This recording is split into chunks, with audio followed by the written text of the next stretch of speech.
ही गोष्ट बऱ्याच काळापूर्वी घडली आहे. एक भटका बंजारा आणि त्याची पत्नी कमाईसाठी त्यांच्या राज्यातून दुसऱ्या राज्यात जात होते. दुसऱ्या राज्याच्या सीमेवर पोहोचल्यावर वाटेत त्यांना काही डाकू भेटले आणि त्या डाकूंनी त्या बंजाराचे आणि त्याच्या पत्नीचे सर्व काही लुटले. अशा प्रकारे बंजारा आणि त्याच्या पत्नीला डाकूंनी भिकारी बनवलं. त्यानंतर डाकूंची टोळी तिथून निघून गेली. मात्र दरोडा पडल्यानंतर बंजारा आणि त्याची पत्नी चिंतेत पडले आणि पुढे काय करायचे असा प्रश्न त्यांना पडला. दोघांची एका अज्ञात शहरात वाईट परिस्थिती झाली, कारण अज्ञात शहरात पैसाच सर्वस्व असतो. बंजारा आपल्या पत्नीसह शहराकडे जाऊ लागला. त्याला काळजी वाटत होती की आता मी व्यवसाय कसा करू. या काळजीने तो रस्त्याने चालत असतानाच त्याला शहराबाहेर एका साधूची झोपडी दिसली. तो बंजारा आपल्या बायकोसह झोपडीकडे निघाला. जेव्हा तो झोपडीजवळ पोचला तेव्हा त्याला तिथे एक साधू दिसला, जो आपल्या शिष्यांना शिकवत होता. ऋषींना पाहून बंजारा विचार करू लागला की माझी समस्या मी ऋषींना का सांगू नये, कदाचित ते माझ्या समस्येवर काहीतरी उपाय देतील. असा विचार करत तो ऋषी महात्म्यांकडे पोहोचला आणि अतिशय विनम्र आवाजात त्यांनी महात्माजींना आपली समस्या सांगितली आणि म्हणू लागला की महाराज, डाकूंनी आमचे सर्व काही लुटले आहे. आता आमच्याकडे व्यापार करण्यासाठी काहीच उरले नाही. माझ्या बायकोला व्यापाराकडे गहाण ठेवून तुम्ही मला काही पैसे मिळवून दिले तर तुमचे माझ्यावर मोठे उपकार होतील. बंजाराचे बोलणे ऐकून ऋषींना त्या भटक्या बंजारावर दया आली. ऋषींनी आपल्या ओळखीच्या सेठबद्दल त्याला सांगितले आणि त्या बंजाराला शेठकडे पाठवले. बंजारा सेठजवळ जाऊन म्हणाला, सेठ, मला काही पैसे हवे आहेत. माझ्याकडे माझ्या पत्नीशिवाय गहाण ठेवण्यासाठी दुसरे काहीही नाही. तुम्ही माझी बायको गहाण ठेवा आणि मला त्या बदल्यात काही पैसे द्या. मी त्या पैशाचा व्यवसाय करून लवकरच तुमचे पैसे व्याजासह परत करेल आणि माझ्या पत्नीला तुमच्यापासून मुक्त करेल. तोपर्यंत माझी पत्नी तुम्ही दिलेल्या पैशात तुमच्याकडेच गहाण राहील. जेव्हा सेठने बंजाराची गोष्ट ऐकली तेव्हा तो पैसे देण्यास तयार झाला आणि त्या पैशाच्या बदल्यात सेठने बंजाराची पत्नी स्वतःकडे गहाण ठेवली आणि बंजाराला आपली पत्नी सेठकडे गहाण ठेवून व्यवसाय करण्याची संधी मिळाली. बंजाराने सेठकडून कर्ज घेतले. त्या पैशातून बंजारा याने कांद्याचा व्यवसाय सुरू केला.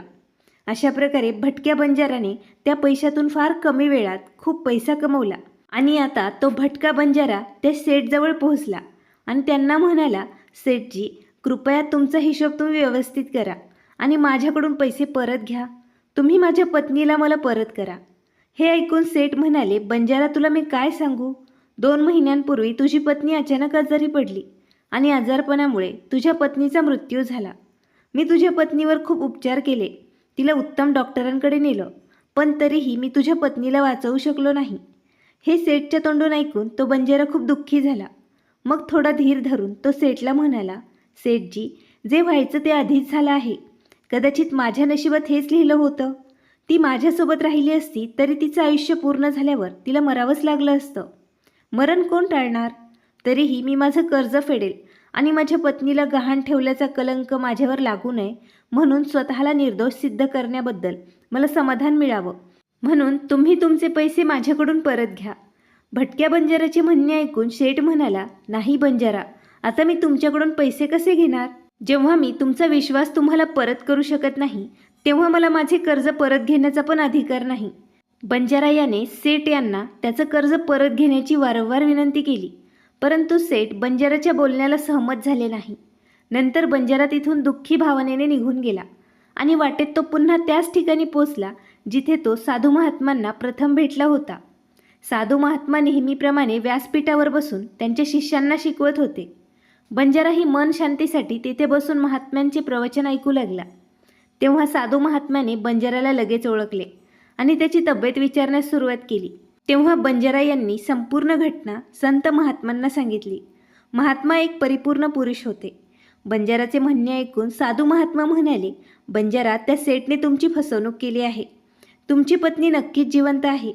या गृहस्थाने तुझी पत्नी आपल्या घरात लपवून ठेवली आहे. आता असं कर, तू इथल्या राजाकडे जा आणि राजाच्या दरबारात जाऊन राजाला सांग, माझ्या पत्नीचे लग्न माझ्यासोबत परत व्हावे अशी तू त्यांच्याजवळ प्रार्थना कर. कारण या शहराचा राजा हा अतिशय बुद्धिमान व्यक्ती आहे. तो तुझ्या पत्नीला त्या सेठपासून मुक्त करून तुझ्याशी लग्न करायला नक्कीच भाग पाडेल. आता तुझा निर्णय राज दरबारातच होणार आहे. ऋषी महात्म्यांच्या सल्ल्यानुसार ते बंजारा राजाच्या दरबारात पोहोचला आणि राजाच्या दरबारात पोहोचून राजाला तो विनवणी करू लागला. महाराज, माझी पत्नी सेठकडून तुम्ही मला परत करा. राजाने सेठला बोलावून विचारले की काही रुपयांच्या बदल्यात भटक्या बंजाराने त्याची पत्नी तुमच्याकडे गहाण ठेवली होती, हे खरं आहे का? सेठने राजाचे म्हणणे मान्य केले आणि तो म्हणाला, होय राजन, बंजारा याचे हे विधान अगदी खरे आहे. राजाने पुन्हा विचारले की तुम्ही त्यांची पत्नी परत का करत नाही? राजाचे म्हणणे ऐकून सेठ म्हणाला, महाराज, मी त्यांची पत्नी कशी परत करू? मी या भटक्याला सांगितलं होतं की त्याची पत्नी 2 महिन्यांपूर्वी वारली आहे. महाराज, आता मी यमराजाकडे जाऊन त्याच्या पत्नीला परत तर आणू शकत नाही ना? राजाने विचारले, ही गोष्ट खरी सिद्ध करण्यासाठी तुझ्याकडे कोणी साक्षीदार आहे का? त्याची पत्नी मरण पावली याची पुष्टी कोण करू शकेल? तेव्हा सेठ म्हणाला, होय महाराज, या भटक्याच्या पत्नीवर उपचार करणाऱ्या डॉक्टरांकडून या वस्तुस्थितीची पुष्टी नक्कीच होईल आणि ते 4 लोक देखील याबद्दल साक्ष देतील, जे या बंजाराच्या पत्नीला स्मशानभूमीत अंत्यसंस्कारासाठी नेण्यासाठी आले होते. तो सेठ इतक्या आत्मविश्वासाने बोलला की राजालाही त्याच्यावर विश्वास बसला. तेव्हा राजा त्या भटक्या बंजाराला म्हणाला, जर तुझी पत्नी जिवंत असती तर आम्ही नक्कीच तुझे लग्न तिच्याशी लावून दिले असते. आता आमची सुद्धा मजबुरीच आहे. अशा रीतीने राजाने त्या भटक्या बंजाराचे मन वळवले आणि त्याला तिथून परत पाठवले. हे सर्व ऐकून महात्मा त्याला म्हणाले की राजा इतकं तर्कही नसेल असे मला वाटले नव्हते. मला माफ कर की त्याने तुला न्याय मिळवून दिला नाही. त्या राजाने सेठच्या बोलण्यावरती विश्वास ठेवला आणि तुला समजून न घेता परत माझ्याकडे पाठवले. आता तू माझी एक गोष्ट नीट ऐक. तू पुन्हा एकदा त्या राजाकडे जा आणि त्याला सांग, मला त्याच्या सिंहासनावर फक्त 2 तास बसण्याचा अधिकार द्या. नंतर मी राजाला सांगेल की न्याय कसा होतो आणि न्याय कशाला म्हणतात. तो भटका बंजारा पुन्हा एकदा राजाच्या दरबारात पोचला आणि महात्मा ऋषींनी सांगितल्याप्रमाणे तो राजाला बोलला. राजाने त्या भटक्याकडून हे सर्व ऐकून त्याला सांगितलं की 2 तासांसाठी सिंहासन सोडण्यास आपली काहीच हरकत नाही. असे केल्याने तुम्हाला न्याय मिळाला तर मी 2 तासांसाठी ही राजगादी सोडून देईन. तुम्ही त्या महात्म्याला राजदरबारात आणा. राजाचे हे विधान ऐकून बंजारा त्या ऋषीकडे परत गेला आणि ऋषींना राजदरबारात घेऊन आला. साधू महात्मा राजदरबारात पोहोचल्यानंतर राजाने सिंहासनाचा त्याग केला. महात्माजी गादीवर बसताच सेठला महात्माजींसमोर हजर करण्यात आलं. महात्माजींनी सेठला विचारलं की भटक्या बंजाराची पत्नी 2 महिन्यांपूर्वी वारली, याचा काही पुरावा आहे का तुमच्याकडे? तेव्हा सेठ म्हणाला, होय, माझे साक्षीदार इथे हजर आहेत. नंतर महात्माजींच्या आज्ञेवरून राजा झालेल्या ऋषीसमोर सेठचे साक्षीदार हजर करण्यात आले. सर्वप्रथम ऋषींनी भटक्या बंजाराच्या पत्नीवर उपचार करणाऱ्या डॉक्टरांना बोलवले. साधूने त्या डॉक्टरांना विचारले, भाऊ, या भटक्या बंजाराच्या पत्नीवर तुम्ही उपचार केले का? तेव्हा डॉक्टर म्हणाले, होय, मीच या भटक्या बंजाराच्या पत्नीवर उपचार केले. डॉक्टरांचे म्हणणे ऐकून ऋषी म्हणाले, ठीक आहे डॉक्टर, तुम्ही मला सांगा, या बंजाराच्या पत्नीवर उपचार करायला तुम्ही सेठच्या घरी गेला होता की बंजाराची पत्नी स्वतःहून तुमच्याकडे उपचारासाठी आली होती? राजा झालेल्या ऋषी महात्म्यांचे म्हणणे ऐकून वैद्य राजाला म्हणाले, महाराज, सेठजी स्वतः माझ्याकडे बंजाराच्या पत्नीसाठी औषध घ्यायला यायचे, तेव्हा मी तिला औषध द्यायचो. ऋषी म्हणाले, म्हणजे तुम्ही विश्वासाने सांगू शकत नाही का की ते औषध फक्त बंजारा यांच्या पत्नीसाठीच होते की इतर कोणासाठी? ऋषींचं म्हणणं ऐकून डॉक्टर म्हणाले, सेठजी माझ्याकडून कोणासाठी औषध घेऊन जात होते हे मी ठामपणे तुम्हाला सांगू शकत नाही, पण सेठजी माझ्याकडून औषधं घेत होते हे खरं आहे. डॉक्टरांचं म्हणणं ऐकून साधू म्हणाले, याचा अर्थ असा की तुम्ही रुग्णाला न पाहता औषध देता. ही अत्यंत गंभीर बाब आहे. तुम्ही औषधांऐवजी एखाद्याला विषही देऊ शकता आणि तुम्ही दिलेल्या विषामुळेच या माणसाच्या पत्नीचा मृत्यू झाला असावा असे मला वाटते. ऋषीचे हे शब्द ऐकून डॉक्टरांचा चेहरा भीतीने फिका पडू लागला आणि तो हळूच म्हणाला, सेठ, असं अजिबात होऊ शकत नाही. मी माझ्या कोणत्याही रुग्णाला औषधांऐवजी विष का देईन आणि अशा वागण्याने माझी सर्व प्रतिष्ठा पणाला लागेल. डॉक्टरांचं म्हणणं ऐकून संत महात्मा म्हणाले, आता तुम्हीही तेच म्हणाल. तुमच्या कर्तव्याप्रती निष्काळजीपणा तुम्ही दाखवून एका रुग्णाचा जीव घेतल्याबद्दल मी तुम्हाला दोषी ठरवतो. तुमच्या या गुन्ह्यासाठी मी तुम्हाला 50 फटके मारणार आहे. यासोबतच तुझा चेहराही काळवंडला जाईल आणि तुझी संपूर्ण शहरात परेड होईल.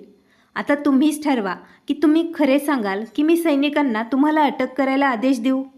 हे ऐकून डॉक्टरांचे अंग थरथर कापू लागले आणि तो ऋषीच्या पाया पडला. म्हणाला, महाराज मला माफ करा. मी कबूल करत आहे की सेठने सांगितलेल्या एकाही रुग्णावरती मी उपचार केलेले नाहीत आणि तुम्हाला याची साक्ष हवी असेल तर मी तुमच्या बाजूनेही साक्ष देऊ शकतो. माझा गुन्हा एवढाच की मी या गृहस्थाचा प्रस्ताव लोभापोटी स्वीकारला. राजा बनलेले ऋषी महात्मा म्हणाले की काहीही झालं तरी तू गुन्हा केला आहेस, म्हणून मी तुम्हाला खोटी साक्ष दिल्याच्या आरोपावरून आमच्या सैनिकांना 10 चाबकाचे फटके मारण्याचा आदेश देतोय. राजाच्या शिपायांनी ताबडतोब त्या वैद्याला पकडून पूर्ण दरबारात फटके मारायला सुरुवात केली. पहिला चाबूक लागताच तो जोरजोरात किंचाळला आणि तो म्हणाला, महाराज माझ्यावर दया करा, मी मरेन. प्रत्येक चाबकाने त्याच्या घशातून दयाळू आवाज येत होते. वैद्यासोबत जे काही घडत होते ते पाहून सेठचे साक्षीदार म्हणून बोलवलेल्या चौघांचीही मने थरथरत होती. ज्यांनी बंजाराच्या पत्नीला स्मशानभूमीत नेऊन जाळून टाकले होते त्यांची पाळी आता आली होती. त्या 4 साक्षीदारांकडे आलेल्या साधू महात्म्यांनी त्यांना विचारले की तुम्ही सर्वजण म्हणता की तुम्ही चौघांनी या बंजाराच्या पत्नीचा मृतदेह स्मशानभूमीत नेला होता. तुम्ही मला सांगा, अंतिम संस्कारापूर्वी मृतदेहाला आंघोळ घातली जाते. त्यानंतर मृत शरीराला कफनमध्ये गुंडाळून पृथ्वीवर ठेवलं जातं. आंघोळ करताना त्या महिलेचा मृतदेह तुम्ही पाहिला का? हे ऐकून त्या सेठचे 4ही साक्षीदार नाही साहेब म्हणू लागले. बंजाराच्या पत्नीचा मृतदेह आम्ही पाहिला नाही. सेठजींनी सर्व तयारी केली. त्यानंतर आम्ही त्यांना स्मशानभूमीत नेलं आणि जाळलं. त्या 4 साक्षीदारांचं म्हणणं ऐकून ऋषी म्हणाले की त्या बिअरमध्ये मृत व्यक्ती किंवा जिवंत व्यक्ती पडलेली आहे की नाही हे जाणून घेणेही तुम्हाला महत्त्वाचे वाटले नाही का? त्या बिअरमध्ये एखादी विषारी पदार्थामुळे कोणीतरी बेशुद्ध अवस्थेतही असू शकतं आणि तुम्ही त्याला स्मशानभूमीत नेलं आणि त्याला न पाहता जाळलं. हा फार गंभीर गुन्हा आहे का?